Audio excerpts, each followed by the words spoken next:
Bama's run under Nick Saban, of course, started with defense, and he wants to get back to his roots. He's got old buddy Kevin Steele on the line, and we've got old buddy Stephen M. Smith on the line from Touchdown Alabama, and In My Own Words, his show that you can catch right here on YouTube Monday, Wednesday, Friday, 6 Central.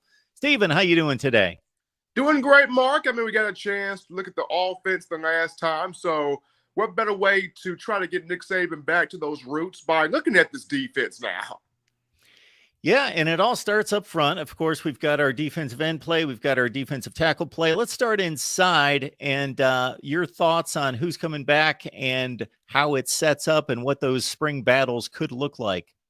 Well, at that defensive tackle position, you do lose DJ Dale to the NFL draft after his career at Alabama, but you do return Jaheim Otis, who had a very strong freshman campaign, the young man out of Columbia, Mississippi, who came as a four-star in the 2022 class, and this young man made all SEC freshman team, freshman All-America team, reset opposing offensive line several times. Him on the field, he came in almost or basically tipping the scale of 400 pounds. He's now down to 348. So that just shows you his tremendous weight loss journey and transformation, sticking to the strength and conditioning program here at Alabama. But having Jaheim Otis back, guys that can really help him along that interior. You talk about names like Tim Williams, names like Jamil Burrows can really help out there. Both of those two guys back. Damon Payne Jr., who got into the rotation quite a bit last season. T.M. Keenan the third is back as a defensive tackle, a product out of Birmingham, Alabama. He's back. You recently signed freshman James Smith, who's the absolute bully up front from Carver High School out of Montgomery. So Saban's looking to see, who could be that next guy or a couple of guys come in there and help out with Jaheim Otis from that interior defensive tackle position in terms of resetting opposing offensive lines, stuffing running backs, maybe get some pass rush going in there. The last big-time interior pass rusher from that nose tackle spot that Bama had was Quinnen Williams back in 2019. Now, Christian Barmore did a fine job in 2020. Don't get me wrong, Barmore with 8.5 to 9 sacks.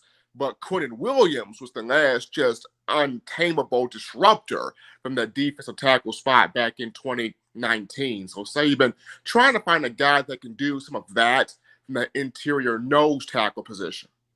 And correct me if I'm wrong, Stephen, I remember Quinnen Williams not being much of a factor in regards to people's evaluations and not really being on the radar for a lot of people. And bam, just out of nowhere, it seemed like he became a superstar. Oh, absolutely. I remember when Jonathan Allen was preparing for the NFL draft, a lot of people were talking to him about, who's the next freak of nature on the defensive line. And people were expecting Allen to say Raekwon Davis, who was 6'6", 6'7", 320 pounds at that time. Jonathan Allen had everybody kind of break their neck when he said, no, the freak is Quinnen Williams. And people are like, no, it can't be. It has to be Raekwon Davis, right? It just has to be. 6'7", 6'8", big, massive dude. Jonathan Allen, as he's walking out the door, says, mark my words, the next freak is Quinnen Williams. And lo and behold, I'm not trying to say that Allen was a prophet by any sense of the imagination, but he did call it, as Quinnen Williams became the guy that people cannot keep their eyes off of, especially in that 2019 season. Stephen M. Smith is here talking Bama defense. You can join Stephen, of course, right here on YouTube every Monday, Wednesday, Friday at 6 Central, In My Own Words. Let's move it out to the end position and who we should be looking out for here this spring and on into the fall.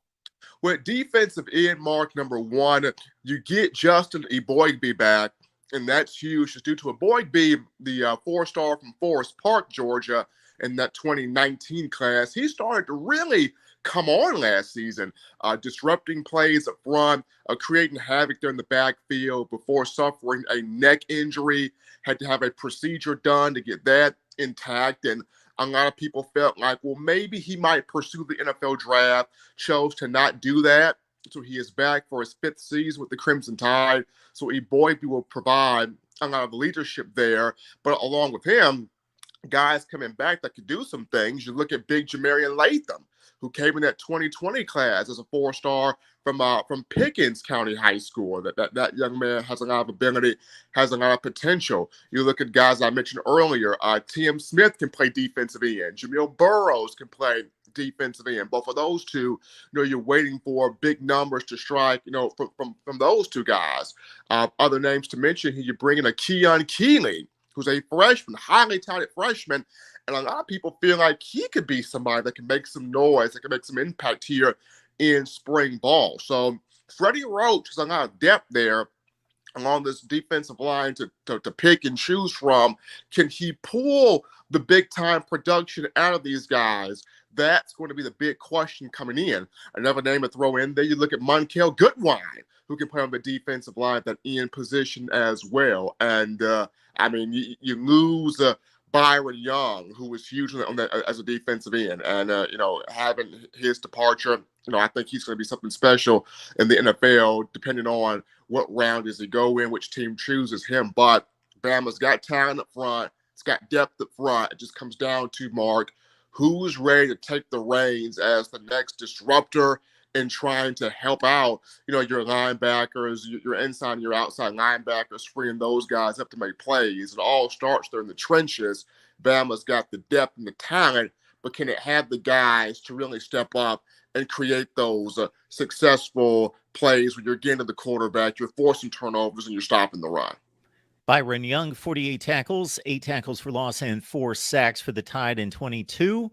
A guy that racked up 94 tackles as we move to the linebacking position is, of course, Henry To'oTo'o. He moves on to the next level. Will Anderson, you're probably not an NFL or a college football fan if you don't know that he's moving on to the next level. Linebacker is always a strength, but how do we look in 23? Well, starting off with the inside backers first, Mark, you mentioned Henry To'oTo'o departing to the draft. Jalen Moody is gone as well. So when you look at the inside backer position, 2 guys I will have my eyes on. Both of these guys came in the 2021 class, and I'm referring to Deontay Lawson, who came out of Mobile as a 4-star, and Kendrick Blackshire from Duncanville, Texas, who came out as a 4-star. Now, Lawson got his feet wet quite a bit last year, made a ton of plays from that weak side backer position. Coach Saban really trusts his ability, his instincts, the talent he puts on the field, and the work ethic that Lawson has to want to be the best. Now, Kendrick Blackshire was the backup Mike linebacker to Henry To'oTo'o and actually grabbed quite a bit of the playbook and could have played a lot more last season. Unfortunately, Blackshire suffered a hand injury, so he missed 4 to 5 weeks, but now he's healthy. He's good to go. Looking forward to seeing what he does. But then the guys behind those two, you look at Justin Jefferson, who you recruited as a JUCO guy. He runs a verified 4.38 40. And that type of speed I kind of want to see in spring ball. You look at Sean Murphy, Jihad Campbell, 2 guys you signed in the 2022 class. I got a lot of work in those bowl prep practices for Kansas State. Kind of want to see the growth of those 2. How much of a step have they taken? You got Ian Jackson, who you signed in the 2020 class. Kind of want to see how he's developed, how he's grown. You even brought in Tresman Marshall, a transfer from Georgia, who brings a lot of that toughness, that physicality, that mindset that Kirby Smart instills to his players. So that inside linebacker position going to be very intriguing to see who starts in both of those positions, Mike and Will. Deontay Lawson will start, I think, in either one of those 2. But who plays next to him? That will be the question. Now, at the outside backer spot, yes, you lose a man. Yes, you lose a tremendous talent. That is Will Anderson. I mean, the man behind Derek Thomas, the second best pass rusher to come through of the Alabama football program by the statistics, by the numbers. And Anderson will be a top 5, top 3 NFL draft pick. Doesn't matter where he lands, so he will go in the top 5. So you look at who replaces that. Dallas Turner returns. He's in his 3rd year, a money year for him. His freshman year, Dallas Turner, he did have 10 sacks and made the all-freshman team for the SEC, and then the freshman All-American team. The numbers they were not the same last year. only had 4 sacks, and a lot of that was due to the play calls were sort of dropping him back into coverage as opposed to letting him attack the quarterback, which he is known for doing. So I think Dallas Turner will take his numbers back forward, back higher in the upcoming fall here. But behind Dallas Turner, Chris Braswell should be the other starting outside linebacker. He came as a 5-star in the 2020 class and was a bit heralded more than what Will Anderson was. Braswell, a product of Baltimore, Maryland, by the way of St. Francis Academy. So excited to see what Braswell does, what Dallas Turner does. But the guys behind those two, you still have Quandarius Robinson. You still have Keanu Colt. You still have Jeremiah Alexander, who's coming back for his sophomore season. And then you've got Keon Keeley, where if he doesn't fit as a defensive end, he will fit as a stand-up outside rushing linebacker. So you got depth there at the outside backer position as well. And with Coleman Hutzler being the outside linebackers coach, you got to find your inside linebackers coach with Austin Armstrong moving on to take the job at Florida, the open DC position. There's still talent there at both linebacker spots. It'll be interesting to see who plays next to Deontay Lawson inside, and then outside behind Dallas Turner and Chris Braswell, who's ready to snatch the reins as the next edge rushing beast on the rise. Folks, if you like the content, please like the video and share it on social media. Subscribe right here at the Voice of College Football. We got our guy, Stephen M. Smith from Touchdown, Alabama on the line. In My Own Words is the show Monday, Wednesday, Friday at 6 Central right here on YouTube. Deontay Lawson, the leading returning tackler with 51. That means the top 5 guys are gone. And a couple of those guys in the secondary in Brian Branch and DeMarco Helms, Jordan Battle as well. Secondary is going to be very interesting here, Mark, because you lose 4 names. So you lose DeMarco Helms, you lose Jordan Battle, you lose the Swiss Army knife in Brian Branch, and then you lose Eli Ricks. Of course, people are kind of confused by Eli Ricks. Probably should have came back, tried for another year, but I mean, no one knows his situation or his family situation, so he chooses to put his name in the draft hat to test the waters there. But you even got talent back in the secondary. Kool-Aid McKinstry back as a knockdown corner this past season, 15 pass breakups to lead the team. Now, who plays opposite him? There's a question right there because Terrion Arnold has experience at that spot, but Arnold is a natural safety coming over from high school in Tallahassee, Florida. That's the position he played from John Paul High School. He played that safety spot there. So whether you have Earl Little playing at corner, Terrion Arnold playing at corner, that'll be an interesting battle right there. At that nickel position star where Brian Branch played, Malachi Moore could be back playing at star, or could we see freshman Caleb Downs at that spot? That could be interesting right there. At the money position, the dime back spot, it could be Devontae Smith, the defensive back. It could be Christian Story, the safety. It could be Traquan Fagans right there.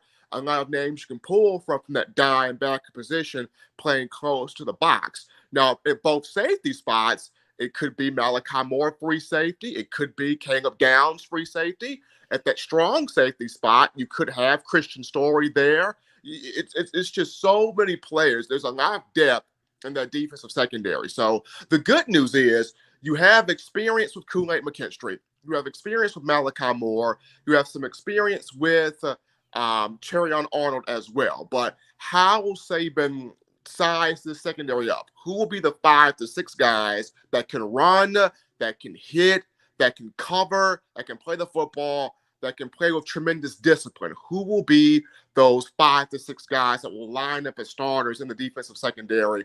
That back 5 to back 6 mark will be where my eyesight will be on. Because if you can have a knockdown, a legit formidable secondary, then this pays dividends for Alabama. Because I think the pass rushers will be there.